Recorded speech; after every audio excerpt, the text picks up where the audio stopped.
Jadi kalau melihat dari rekam jejaknya, memang banyak sekali gelar yang diterima oleh Anies Baswedan. Tapi itu bukan murni karena kinerjanya, tapi karena adanya dana hibah.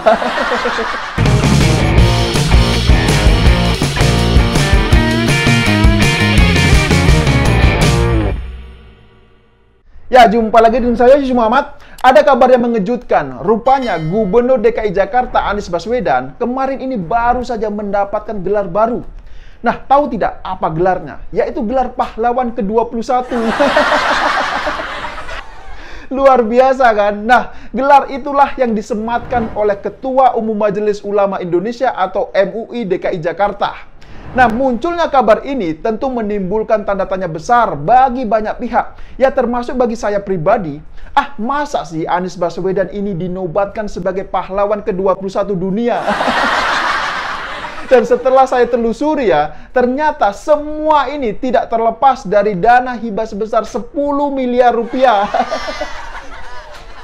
Tidak hanya menyematkan gelar pahlawan ke-21 dunia untuk Anies Baswedan, bahkan setelah adanya suntikan dana hibah 10 miliar rupiah, pihak dari MUI DKI Jakarta ini juga menyatakan siap akan membentuk pasukan buzzer-buzzer untuk membela Anies Baswedan coba. Luar biasa kan? Nah, bahkan untuk menyamarkan pasukan buzzer mereka ini, mereka kemudian menamainya dengan istilah pasukan cyber atau mujahid-mujahid digital. Ada-ada saja memang MUI DKI Jakarta ini. Nah, menurut dari pihak MUI DKI Jakarta, nantinya pasukan mujahid-mujahid digital tersebut ini akan aktif menyampaikan kesuksesan Anies Baswedan dalam membangun kota DKI Jakarta. Mulai dari kesuksesan di tingkat nasional maupun di tingkat internasional coba. Nah, jujur saja saya jadi bertanya-tanya, lah emangnya kesuksesan apa yang mau disampaikan? Apakah membuat lubang-lubang di jalanan yang katanya itu bisa menyerap air hujan, itu juga akan dianggap sebagai kesuksesan Anies Baswedan? Nah, kesuksesan seperti apa yang mau disampaikan? Apakah kesuksesan dalam mengatasi banjir? Itu hoax. Kemudian apalagi? Mau mengklaim bahwasanya sukses mengatasi kemacetan di DKI Jakarta? Itu juga hoax. Kemudian apalagi? Kesuksesan bikin rumah DP 0 rupiah? Itu juga lagi-lagi hoax. Terus apalagi? Kesuksesan dalam menggelar Formula E? Itu juga lagi-lagi hoax. Bahkan sirkuitnya saja sampai sekarang ini masih dirahasiakan coba. Nah, jujur saja saya jadi teringat dengan pasukan Muslim Cyber Army atau MCA. Masih ingat kan? Dulu ada pasukan MCA. Nah, mereka inilah kerjanya membuat konten-konten hoax dan fitnah untuk menyerang pemerintah. Sudah banyak sekali masyarakat yang menjadi korban dari MCA ini. Nah, jangan sampai nanti pasukan mujahid-mujahid digital yang dibentuk oleh MUI ini, yang mendukung Anies Baswedan ini, malah jadinya seperti MCA, yang mana tugasnya justru memproduksi konten-konten hoax dan fitnah untuk disebarluaskan ke media sosial. Nah, kalau saya perhatikan, memang luar biasa efek dana hibah 10 miliar Pemprov DKI Jakarta ini. Coba bayangkan, dengan mengucurkan anggaran 10 miliar rupiah, Anies Baswedan ini bisa mendapatkan gelar pahlawan ke-21 dunia dan juga mendapatkan bonus buzzer dari MUI DKI Jakarta coba.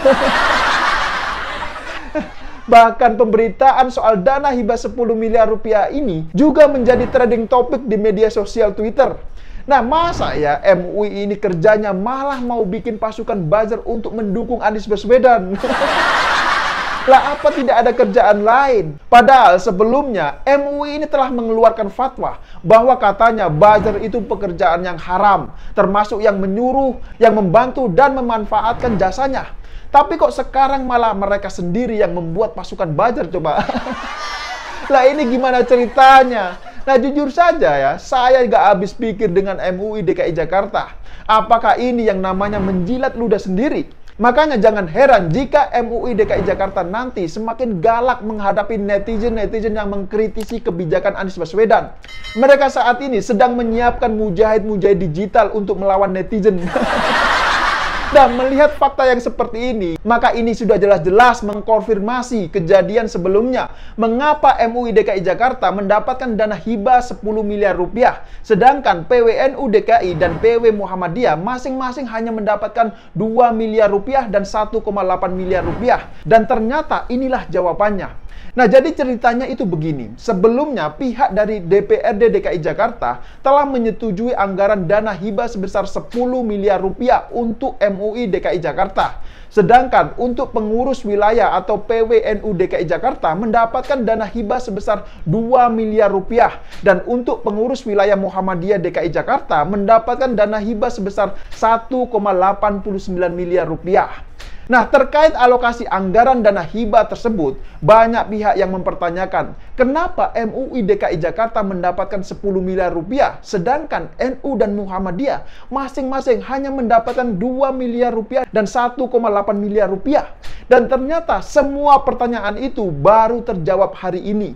Bahwa setelah mendapatkan dana hibah sebesar 10 miliar rupiah, MUI DKI Jakarta pun akan membentuk pasukan buzzer dan menyematkan gelar pahlawan kepada Anies Baswedan. Nah, semua itu sudah terjawab sekarang ini. Tapi kalau bicara soal gelar yang didapatkan oleh Anies Baswedan, saya sudah tidak heran lagi. Mengapa saya tidak heran? Ya karena sebelum mendapatkan gelar pahlawan ke-21 dunia dari MUI DKI Jakarta, Anies Baswedan ini juga sudah mendapatkan gelar kehormatan dari Badan Musyawarah atau BAMUS Betawi. Banyak sekali gelar yang diterima oleh Anies Baswedan ini. Nah, setelah saya telusuri, ternyata sebelumnya BAMUS Betawi juga sudah mendapatkan dana hibah sebesar 6 miliar rupiah dari Pemprov DKI Jakarta, coba. Jadi kalau melihat dari rekam jejaknya, memang banyak sekali gelar yang diterima oleh Anies Baswedan. Tapi itu bukan murni karena kinerjanya, tapi karena adanya dana hibah. Memang kalau urusan bagi-bagi anggaran, Anies Baswedan inilah juaranya. Anies Baswedan ini ibarat Sinterklas bagi para pendukungnya. Malah baru-baru ini, Pemprov DKI Jakarta juga diketahui memberikan dana hibah sebesar 486 juta rupiah untuk yayasan keluarga dari Wakil Gubernur DKI Jakarta, yaitu Reza Patria. Luar biasa kan? Nah, selain itu, ada lagi dana hibah yang diberikan oleh Pemprov DKI Jakarta sebesar 900 juta rupiah untuk Yayasan Bunda Pintar Indonesia yang dikelola oleh Wakil Ketua DPRD DKI Jakarta, yaitu Zita Anjani. Nah, setelah ditelusuri, Zita Anjani yang merupakan politisi dari Partai PAN juga sebelumnya pernah menentang keras terkait adanya rencana interpelasi soal Formula E terhadap Anies Baswedan.